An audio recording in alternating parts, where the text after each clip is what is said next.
গাজল ইটাহার রায়গঞ্জ হয়ে ডালখোলা নতুন রেললাইন নির্মাণ প্রকল্পের কাজ কবে শুরু হবে? এই প্রশ্নটা এখন উত্তর দিনাজপুর জেলার প্রায় সকল জনসাধারণের মনেই ঘুরপাক খাচ্ছে। দীর্ঘদিনের বঞ্চনা আর বারবার এই প্রকল্পের প্রতি অবহেলার কারণে সাধারণ মানুষের মনে এক ধরনের সংশয় হওয়াটাই স্বাভাবিক। শুনুন এই প্রকল্পটির ব্যাপারে রায়গঞ্জ লোকসভা কেন্দ্রের সাংসদ কার্তিক চন্দ্র পাল মহাশয়ের গুরুত্বপূর্ণ বক্তব্য।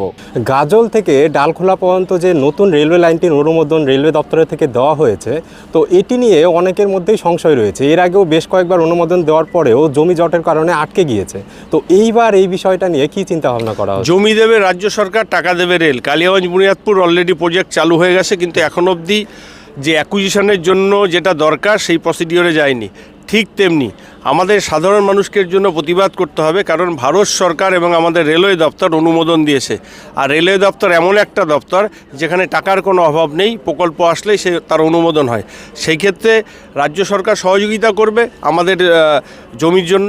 বাকিটা তো বাকি টাকার যে ব্যাপারটা আছে বা প্রজেক্টের ব্যাপার, সেটা কমপ্লিট রেলওয়ে করবে।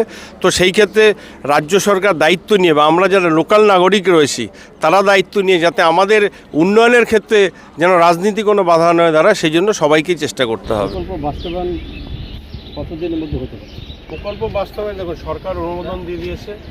এবার রাজ্য সরকারের কাছে ল্যান্ড অ্যাকুইজিশন, যেহেতু ল্যান্ড সেন্ট্রালের আন্ডারে নেই বা রেলওয়েজের আন্ডারে নেই, ল্যান্ড অ্যাকুইজিশন করবে রাজ্য সরকার, টাকা দেবে কেন্দ্র সরকার।